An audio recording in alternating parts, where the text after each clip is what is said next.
হাওড়া ব্রিজকে কি সত্যি একটা চাবি দিয়ে মাঝখান থেকে দুভাগে খুলে দেওয়া যায়? হাওড়া ব্রিজের উপর দিয়ে কি একসময় ট্রাম চলত? হাওড়া ব্রিজ তৈরিতে কি সত্যিই ভূমিকা রয়েছে রতন টাটার পূর্বপুরুষদের? একটাও নাটবল্টু বা মাঝ নদীতে পিলার ছাড়া কিভাবে তৈরি করা হলো ২৩১৩ ফুট লম্বা এই বিশাল ব্রিজ? আর সবচেয়ে ভয়ঙ্কর প্রশ্ন, হাওড়া ব্রিজ তৈরির আগে কি সত্যিই গঙ্গার দুই ধারে মানুষের কঙ্কাল পোতা হয়েছিল?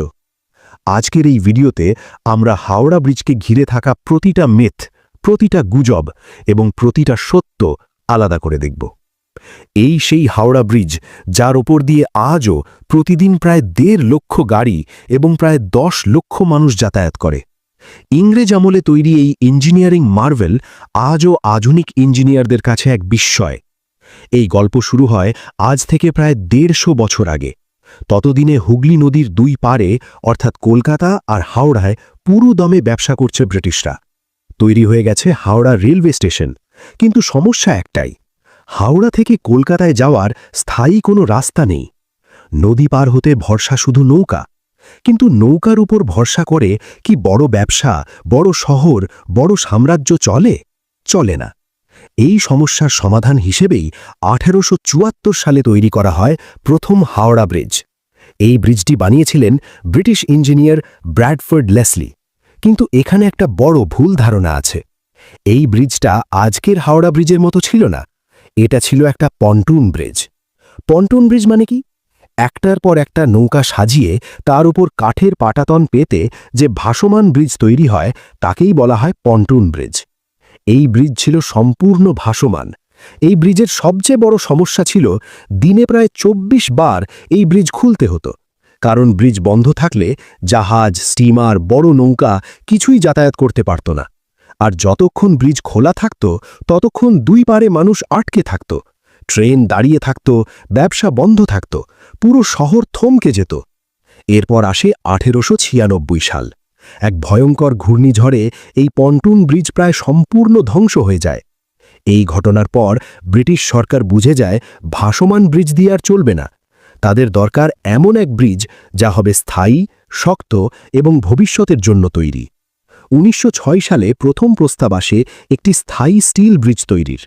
কিন্তু সমস্যা ছিল অনেক। হুগলি নদীর স্রোত অত্যন্ত শক্তিশালী, নদীর তলা নরম কাদা, সারাক্ষণ বড় বড় জাহাজ চলাচল করে। এই পরিস্থিতিতে মাঝ নদীতে পিলার বসানো মানে নিজের পায়ে কুড়ুল মারা। তাই সিদ্ধান্ত নেওয়া হয় এই ব্রিজে কোনো পিলার থাকবে না। এখান থেকেই জন্ম নেয় হাওড়া ব্রিজের সবচেয়ে বড় বিশেষত্ব, ক্যান্টিলিভার ডিজাইন। এই ডিজাইনে ব্রিজ দুই দিক থেকে এগিয়ে আসে, মাঝখানে ভারসাম্য রেখে নিজের ওজন নিজেই সামলে নেয়।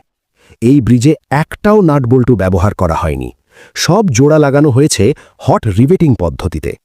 রিভেট মানে লাল গরম লোহার পিন, যা ঠান্ডা হলে আরও শক্ত হয়ে যায়, কারণ তখন দ্বিতীয় বিশ্বযুদ্ধ চলছিল। ব্রিটিশ সরকার চেয়েছিল এই ব্রিজ যেন বোমা বিস্ফোরণেও ঢিলা না হয়। এই ব্রিজ তৈরিতে ব্যবহার হয় প্রায় ২৬,০০০ টন স্টিল। এই স্টিলের বড় অংশ সরবরাহ করে tata iron and steel company. এখান থেকেই আসে রতন টাটার পূর্বপুরুষদের নাম। কিন্তু পরিষ্কার করে বলা দরকার, টাটা পরিবার ব্রিজের ডিজাইন করেনি, তারা স্টিল সরবরাহ করেছিল। ডিজাইন করেছিল British engineering farm.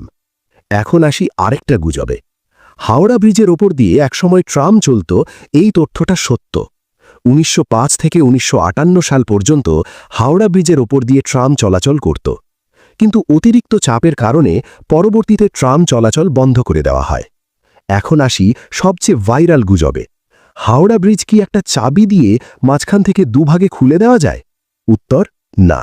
Howrah bridge কখনোই ড্র ব্রিজ বা খোলা ব্রিজ। চাবির কোনো ঐতিহাসিক প্রমাণ নেই, এটা নিছক লোককথা। ব্রিজের ভিত মজবুত করার জন্য কখনোই মানুষের কঙ্কাল ব্যবহার করা হয়নি। এই ধরনের গল্প ভয়ের জন্য ছড়ানো হয়েছে। হাওড়া ব্রিজের আসল শক্তি কঙ্কালে নয়, ইঞ্জিনিয়ারিংয়ে। ১৯৪৩ সালে এই ব্রিজ সাধারণ মানুষের জন্য খুলে দেওয়া হয়। ব্রিটিশ আমলে তৈরি হলেও এই ব্রিজ আজও দাঁড়িয়ে আছে ভারতের গর্ব হয়ে। হাওড়া ব্রিজ শুধু একটা ব্রিজ নয়, এটা ইতিহাস, এটা প্রযুক্তি, এটা সাহসী সিদ্ধান্তের ফল। এটা প্রমাণ করে সঠিক পরিকল্পনা আর সঠিক ইঞ্জিনিয়ারিং শত বছর পরেও মাথা উঁচু করে দাঁড়িয়ে থাকতে পারে। এই ছিল হাওড়া ব্রিজের মিথ, গুজব আর আসল সত্য। যদি এই ভিডিও ভালো লাগে তাহলে শেয়ার করুন, কারণ ইতিহাস জানা দরকার।